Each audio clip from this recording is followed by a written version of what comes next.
안녕하세요. 사연을 부탁해입니다. 오늘의 사연을 소개하겠습니다. 이야기를 시작하기에 앞서 잠시 시댁 사연부터 말씀드리겠습니다. 우리 시댁은 시아버님 때문에 항상 힘들게 살았다고 했어요. 물론 시어머님도 한몫했다고 하지만 대부분은 시아버님의 욕심 때문이었다네요. 현재까지도 20평대 전세를 살고 계시니까요. 결혼 이야기가 나오자 남편이 사실대로 털어놨습니다. 사실 우리 집 형편이 많이 안 좋아. 전에는 유복하게 살았던 것 같은데 아버지가 사고를 좀 많이 치셨거든. 사고를 많이 치셨다니? 무슨 사고? 할아버지가 남겨주신 유산이 많다 보니까 돈 아쉬운 줄 모르고 사람들 말만 듣고 사업하다가 말아먹은 게 한두 번이 아니었거든. 귀도 엄청 얇다 보니까 동업하자고 해서 같이 시작했다가 다 들고 날라버린 사람들도 많다고 하더라고. 그럼 사업할 때마다 다 망한 거야? 그렇지. 한 번도 성공한 적이 없다고 하니까 그냥 쫄딱 망한 거지. 그런데도 나중에는 주식까지 했다는데 잘 될 리가 있었겠어. 완전 쫄딱 망하고 난리도 아니었어. 거기다 어머니까지 합세를 했다고 하니 망하는 거 한순간이었지 뭐. 그 바람에 우리는 진짜 힘들게 살았고 말이야. 남편 얼굴에 먹구름이 가득해 보였는데요. 그동안 얼마나 고생을 했을지 짐작이 되고도 남았습니다. 하지만 그런 조건 속에서도 바르게 잘 자란 남편이 대단하다는 생각이 들어 제가 성심껏 위로했습니다. 그럼 엄청 힘들었을 텐데 공부도 잘하고 진짜 잘 컸네. 그게 동생이랑 나는 부모님처럼 살지 말아야겠다고 생각했거든. 사실 아버지도 아버지인데 어머니도 우리한테 관심이 하나도 없었어. 진짜? 근데 그 상황에서 어떻게 지낸 거야?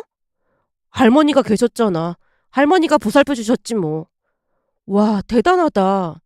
아버지는 사업한다고 집에도 잘 안 들어왔고, 어머니는 매일같이 돈 없다고 할머니한테 하소연만 하다가 한 번씩 집을 나가면 몇 달씩 집에 안 들어왔거든. 그래서 동생이랑 나는 부모님한테 정도 없어. 남편이 미간을 찌푸렸는데요. 남편의 목소리에서 원망과 슬픔이 묻어났습니다. 그럼 할머님이 엄청 고생하셨겠네. 엄청 고생하셨지. 그래도 할머니가 좋은 분이라 우리 앞에서 인상 한 번 쓴 적이 없었어. 그러다 보니 우리는 할머니를 엄마로 생각하고 살았거든. 근데 손자를 둘이나 키우려면 돈이 꽤 들었을 텐데 할머니께서 일을 하셨던 거야? 할머니가 일을 하시기도 했고 할아버지가 부모님 몰래 할머니한테 남긴 재산이 있었다나 봐. 그걸로 우리 대학까지 보내주셨던 거야. 물론 대학 다니면서 아르바이트를 하긴 했지만 할머니 덕분에 학자금 대출을 받거나 그러진 않았거든. 근데 우리가 대학을 졸업했다는 소리를 듣자마자 부모님이 재결합을 한다고 하면서 이제서야 부모 역할을 하겠다고 해서 동생이랑 얼마나 기가 막혔는지 몰라. 그럼 이혼을 하셨던 거였어? 이혼했다가 동생이랑 나 때문에 재결합을 했다는 말에 동생이랑 둘이 얼마나 웃었는지 모른다니까. 진영 씨랑 동생 때문에 재결합을 하셨다니? 그건 또 무슨 말이야? 부모님은 우리가 꼭 결혼을 해야 할 텐데 부모가 이혼했다고 하면 결혼하기 힘들 거라고 하시면서 다시 재결합했다고 하는데 동생이랑 내 입장에서는 그냥 기가 막힐 뿐이지 뭐. 할머니도 기가 막히다고 헛웃음을 지으시더라고. 남편이 다시 씁쓸한 웃음을 짓는 모습에 제가 물었습니다. 기가 막히다니? 뭐가 기가 막히다는 거야?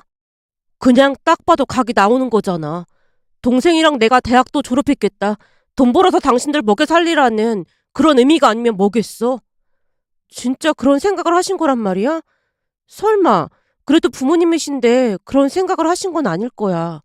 슬기 너가 우리 부모님을 잘 몰라서 그런 말을 하는 거야. 우리 부모님은 진짜 모성애나 부성애가 하나도 없는 분들이거든. 사실 이런 부분은 내 치부나 다름없는 거라 슬기 너한테 말을 할까 말까 했는데 결혼 앞두고 말을 해야 할 것 같아서 꺼낸 거야. 그러니까 내가 하고 싶은 말은 난 부모님께 바라는 것도 없고 뭘 해드리지도 않을 거니까 앞으로 우리 부모님 신경 쓸 거 없어. 그래도 그건 좀 그런데. 물론 전혀 안 만날 순 없겠지만 뭐라고 해도 그냥 한 귀로 듣고 한 귀로 흘러버리면 되니까 신경 쓸 거 없어. 남편이 벌겋게 달아오른 볼을 실룩거리며 격앙된 어조로 말을 했기에 저도 모르게 세차게 고개를 끄덕였습니다. 그리고 결혼 준비를 하는 내내 남편은 시부모님을 없는 사람 취급했습니다.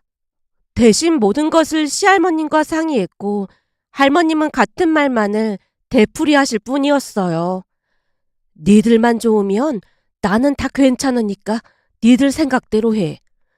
상견례 날이랑 결혼식 날도 할머니가 참석해줘. 애미랑 애비는 아예 안 부를 생각인 거야. 그래도 결혼식 날인데 늙은 내가 있는 것보다야 애미랑 애비가 있는 게 나을 것 같으니까 상견례 날이랑 결혼식 날은 애미 애비 보고 참석하라고 해. 부모가 없는 것도 아니고 있는데 내가 앉아있으면 사돈 양반 보기도 좀 그렇잖아.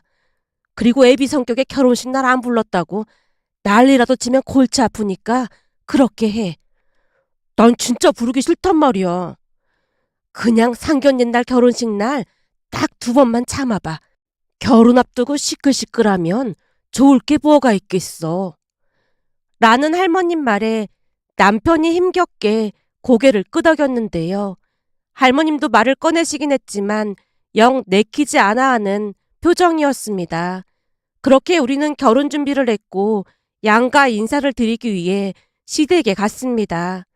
그런데 시댁이 아닌 밖에서 만나자고 해서 한 음식점에서 만났어요. 물론 시할머님도 같이 참석을 했고요. 음식점에 들어가자마자 할머님이 불만스레 말을 꺼냈습니다. 며느리가 첫 인사를 온 건데 집에서 밥 한 끼 해주면 좀 좋아. 어머님, 저희가 괜히 그런 게 아니고 집도 좁고 하니까 그런 거잖아요. 그러게 지금 어머님이 살고 계신 집 팔고 우리가 가지고 있는 돈이랑 합해서 함께 살면 얼마나 좋겠어요. 나중에 손주들 태어나면 집이 넓어야 애들도 편하고 할 텐데 이건 집이 코딱지만 해서 창피하다니까요. 그러게 누가 있던 재산을 다 날려먹으라고 했어? 사업은 이 사람이 말아먹은 건데 왜 저한테 그러세요? 애미도도 그런 말 할 처지는 아닌 것 같은데 뭔 말이 그리도 많아. 애비만 사업한다고 그 난리를 쳤어. 너도 친정오빠랑 사업한다고 하고 말아먹은 게 어디 한두 번이야. 그러고는 나한테 손주들 떠맡기고 연락도 없이 사라지고 말이야. 할머님이 두 눈을 치켜뜨고 시부모님을 바라보자 시어머님이 제 눈치를 보다가 불만스레 대답했습니다. 어머님, 며느리 앞에서 꼭 그리 말씀을 하셔야 해요. 왜? 며느리 앞이라고 창피하긴 한가 보네. 당연한 거 아니겠어요. 그러니까 그만 좀 하세요. 시어머님의 입을 삐죽이며 불만스레 말을 하자 할머님이 목에 힘을 주어 말했습니다. 애미랑 애비는 잘 들어. 니들이 진영이랑 진수를 낳기만 했지 해준 게 하나도 없으니까 앞으로 뭘 바라지도 말아야 할 거야.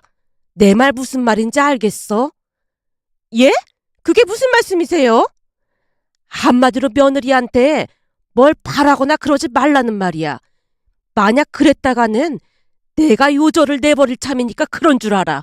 니들이 낳긴 했으니 그냥 형식적으로 상견례랑 결혼식만 참석을 하라 그 말이야. 결혼식 끝나면 자식들한테 아무것도 바라지 말고 살아야 할 거야. 알아들었어? 라는 할머님 말에 시부모님이 불만스러운 표정으로 입을 꾹 다물고 계셨습니다. 시부모님과는 다르게 인품이 훌륭한 할머님 모습에 큰 감동을 받을 수밖에 없었는데요. 시부모님은 내내 불만 가득한 표정으로 앉아 계셨어요. 그렇게 우리는 결혼 준비를 했고 우리가 모은 돈을 합했지만 전세를 구하기에는 많이 부족했기에 부모님이 전세 자금을 도와주시겠다고 했는데요. 며칠 뒤 남편이 조용히 말을 꺼냈어요. 저가댁에서 도와주신다고 할머니께 말씀드렸더니 그럼 할머니도 도와주시겠다고 하더라고. 할머니께서 무슨 돈이 있다고 도와주셔. 지금 살고 계신 집 팔고 작은 집으로 이사가면 된다고 하시더라고. 됐어. 그렇게까지 하실 필요 없어.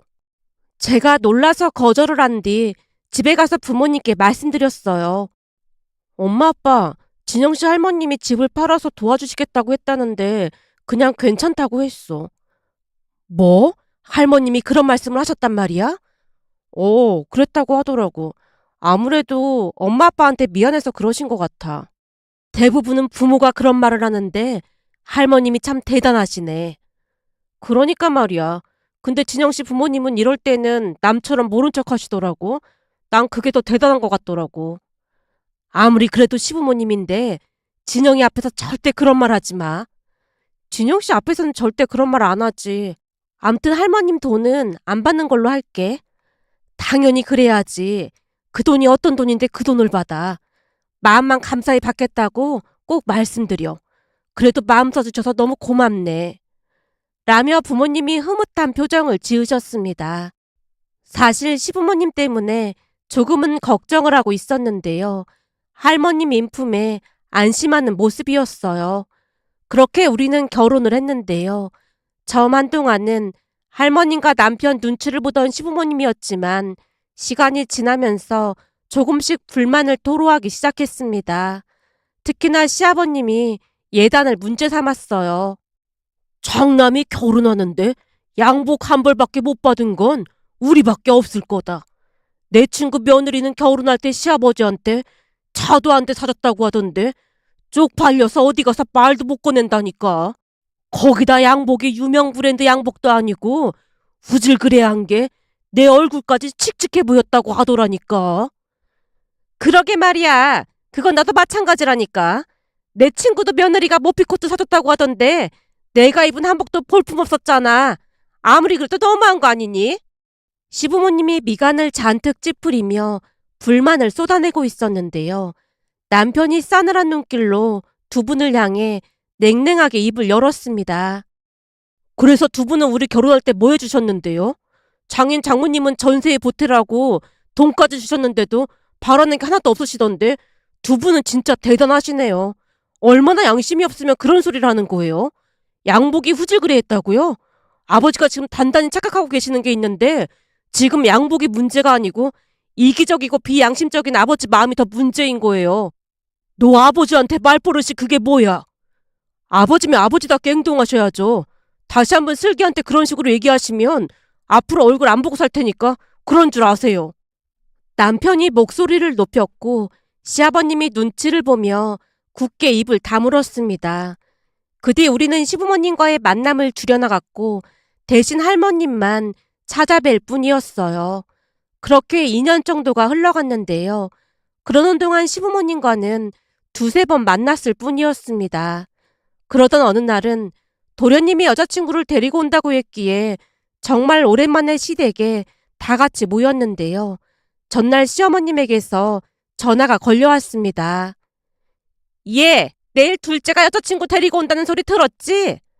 아, 네, 들었습니다. 내가 자주 전화하는 것도 아니고 진짜 오랜만에 전화한 건데 목소리가 왜 그렇게 냉랭한 거니? 지금 회사에서 전화 받는 거라서요. 암튼 미리 음식을 해야 할 것 같으니까 넌 내일 새벽에 일찍 건너와라. 외식하는 거 아니었어요? 그때야 며느리가 없으니까 외식한 거지만 지금은 너도 있는데 외식할 이유가 없잖니? 암튼 그렇게 알고 내일 새벽부터 와야 한다. 라며 시어머님이 전화를 끊었습니다. 그날 퇴근 후 집에 들어가자마자 남편에게 시어머님 말을 전달했는데요. 뭐? 당신 보고 와서 음식을 만들라고 했단 말이야? 내가 전화해서 못 간다고 할게. 됐어. 자주 가는 것도 아닌데 뭘 그렇게까지 해. 그리고 예비동서가 인사 오는데 내가 그 정도도 못하겠어. 그냥 좋은 마음으로 다녀오자. 당신이 첫 인사 갔을 때는 외식했었잖아. 내가 딱 보니까 당신 부려먹을 심산으로 일부러 그런 게 확실해. 자주 그러는 것도 아니잖아. 그러니까 그냥 모른 척해. 도련님이 나한테 워낙 잘했잖아. 그러니까 나도 이 정도는 해줄 수 있어. 라는 말에 남편이 심드렁한 표정으로 미간을 찌푸렸습니다. 그렇게 다음날 새벽 일찍 시댁으로 갔더니 식탁에 음식 재료들이 한가득이었는데요. 엉망진창으로 쌓여져 있는 식재료들을 보며 놀란 제 시어머님에게 물었습니다. 어머님, 이건 다 뭐예요? 뭐긴 뭐야. 오늘 할 음식 재료들이지. 내가 사오긴 했는데 뭘 어찌해야 하는지 알 수가 있어야지. 그러니 네가 좀 도와다오. 음식도 못하면서 그냥 외식하면 되는 거지. 뭘 이렇게 많이 사온 거예요? 남편이 버럭하자 시어머님이 입을 삐죽이며 대답했습니다. 맏며느리 때 음식 안 해주고 외식했더니 우리를 너무 무시하는 것 같길래 둘째 며느리한테는 제대로 해주려고 그러지. 내가 진수한테 들어보니까 둘째 며느리감은 아주 착하고 참하다고 하더라고. 시간 없으니까 빨리 음식 만들자. 라는 말에 남편과 제가 요리를 도맡아 했는데요. 시어머님은 그저 구경만 할 뿐 관심도 없어 보였습니다. 물론 시어머님의 행동에 어이가 없긴 했지만 시댁에 1년에 한두 번 방문하는 게 다였기에 별 불만은 없었습니다. 사실 명절에도 할머님 댁에만 있다가 바로 친정으로 가곤 했으니까요. 그렇게 모든 준비가 끝나고 도련님과 예비동서가 집에 들어왔는데요. 시어머님이 버선발로 뛰어나가 예비동서를 맞이했습니다. 시어머님이 그랬던 이유가 있었는데요. 까칠한 남편에 비해 도련님은 많이 유한 편이었기에 앞으로 도련님 부부에게 기대고 살 생각인 듯 해 보였습니다. 그리고 예비동서의 첫인상은 누가 봐도 순하게 생긴 얼굴이었어요. 예비동서의 얼굴을 보자마자 시어머님이 반기며 말했습니다. 어쩜 얼굴에 그냥 순딩이라고 써있네. 이제야 제대로 된 사람을 데리고 왔네 그래. 예쁘게 봐주셔서 감사합니다. 예쁘게 봐준 게 아니라 진짜 예뻐서 그래요. 얼른 여기 앉아요. 내가 민지 씨 주려고 열심히 음식 만들었잖아. 시어머님이 호들갑스러운 목소리로 말했습니다. 자리에 앉자마자 도련님이 할머님을 찾았어요. 근데 할머니는 안 오신 거야? 할머니는 어제부터 감기 기운이 있어서 혹시나 감기 온 김에 안 된다고 안 오셨어. 할머니한테 제일 먼저 보여드렸어야 했는데. 도련님이 안타까운 표정을 지었지만 시어머님이 급히 대답했습니다. 나중에 보여주면 되지. 우선 많이 먹어요. 우리 맏며느리가 워낙 쌀쌀 맞다 보니까 그동안 참 재미가 없었는데 민지 씨는 관상 자체가 참 착해 보이네. 민지 씨는 앞으로 내가 하라는 대로만 하면 돼요. 라며 시어머님이 말을 했는데요. 순간 예비동서 입가에 서늘한 미소가 번졌습니다. 그 순간 저는 예비동서가 절대 만만한 사람이 아님을 알 수 있었는데요. 대화를 하는 내내 시어머님의 말에 미소만 지을 뿐 별다른 대꾸를 하지 않았거든요.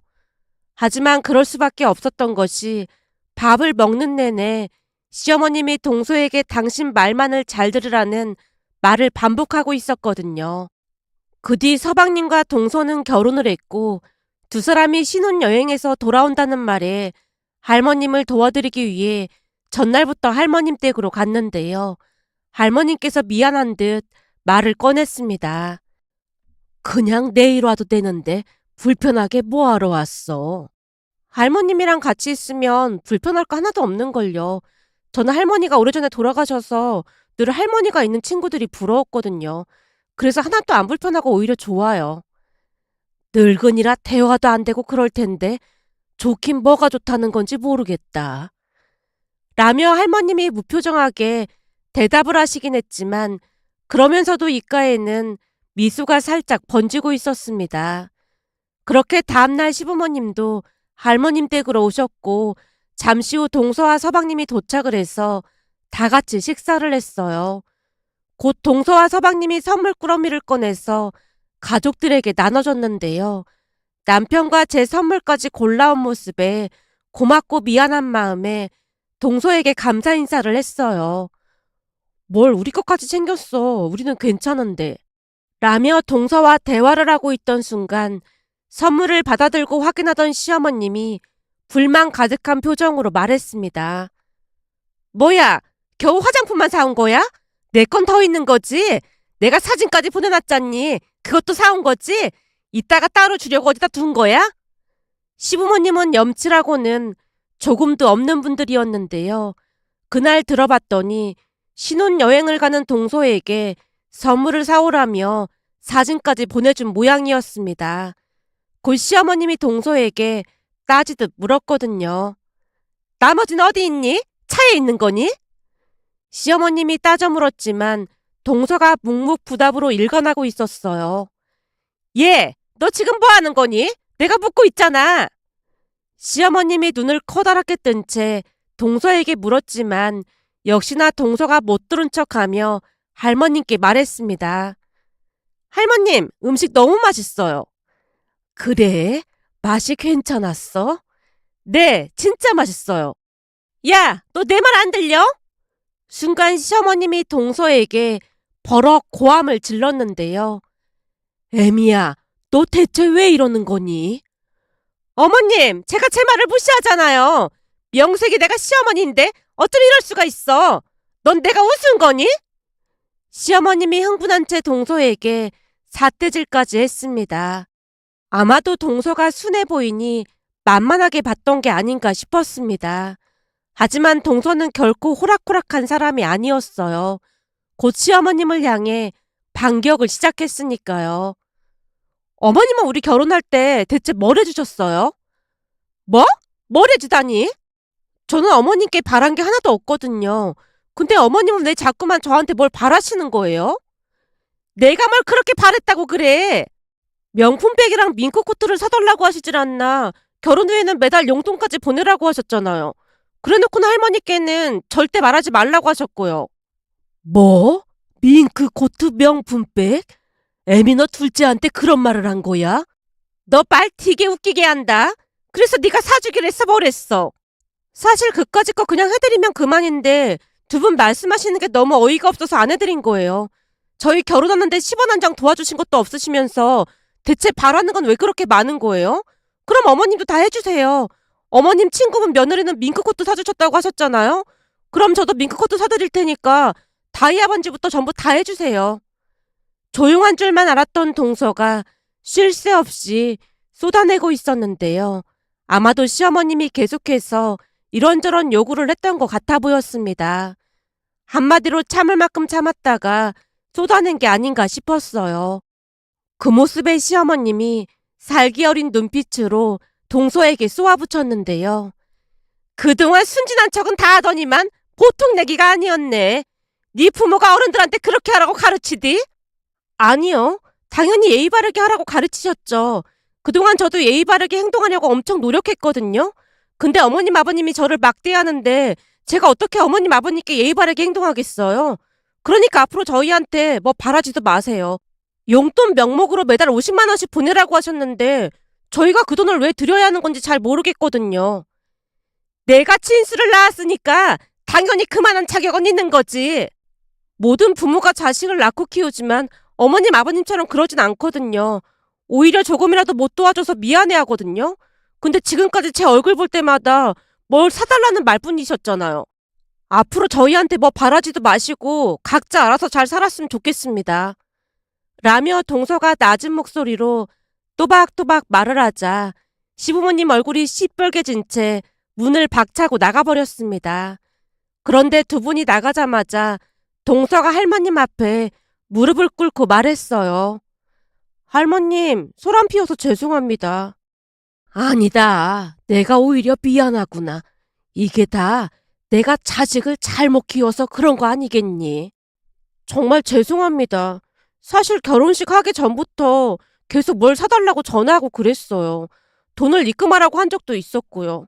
그래서 몇 번 입금해드리기도 했는데 나중에는 마치 돈을 맡겨놓은 것처럼 달라고 하시더라고요.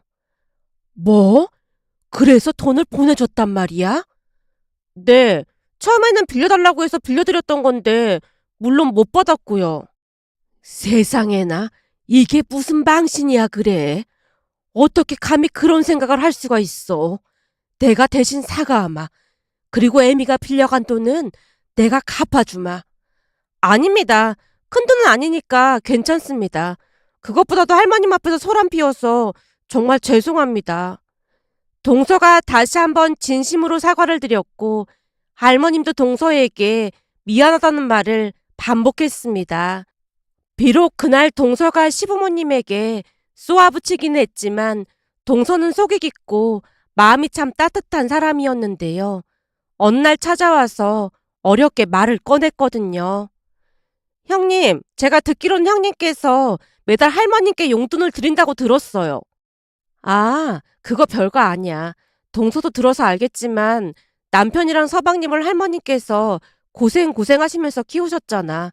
그러다 보니 큰돈은 아니지만 이제는 좀 편하게 사셨으면 해서 드리고 있었어. 그 소리 듣고 보니까 저도 가만히 있을 수가 없겠더라고요. 아니야. 괜히 부담 가질 필요는 없어. 아니에요. 저희도 매달 보탤게요. 큰돈도 아닌걸요 뭐. 라며 동서가 배시시 웃고 있었는데요. 사실 결혼 후 매달 할머님께 50만 원씩을 보내드리고 있었거든요. 둘이 맞벌이를 했기에 큰 부담도 없었고 할머님께서 조금이라도 편히 사시길 바랐으니까요.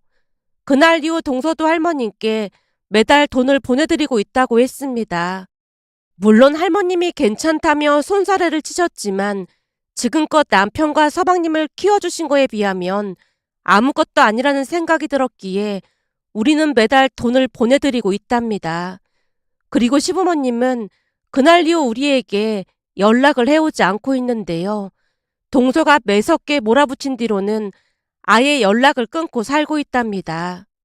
며칠 전 할머님 생신을 맞이해서 우리끼리 조촐한 생신 파티를 열었는데요. 할머님께서 우리 손을 붙들고 눈물을 흘리시는 모습을 보며 감사한 마음과 함께 앞으로도 할머님이 건강하게 오래오래 사셨으면 하는 마음에 이렇게 글 남겨봅니다.